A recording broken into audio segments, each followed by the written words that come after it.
Angela Rayner, when we last met in January 2023 at Princess Alexandra Hospital, I said about Harlow needs a new hospital, and you said it has to have a new hospital. Is that you promising if you get in that there will be a new hospital?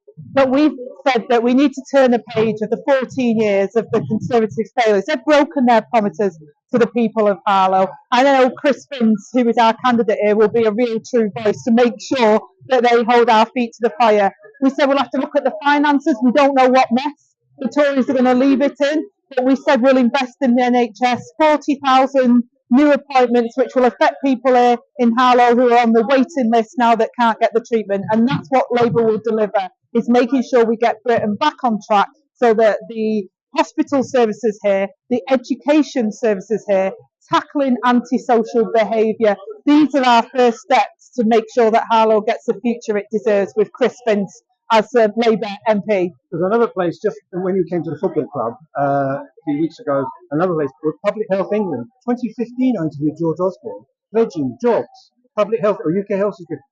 And now they're saying 2036. So there's a lot of things, not only in, which also the thing is, people go, well, why vote?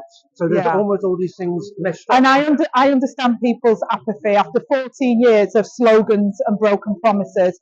And that's why we've set out each one of our first steps, and we set out where the funding will come from, because we don't want to overpromise to people, because we know how that becomes cynical about whether there can be real change. We know we've got to grow the economy. The Tories crashed the economy, and people in Harlow are paying hundreds of pounds more on their mortgages every month. We know we need the teachers in our schools. We need the investment in our NHS. We need to tackle antisocial behaviour, and we've really got to get things back on track. And that's what we're going to deliver as a Labour government. And we've got to turn the page of the 14 years of chaos that we've had under the Conservatives, and Labour are going to be that change. And just one more question.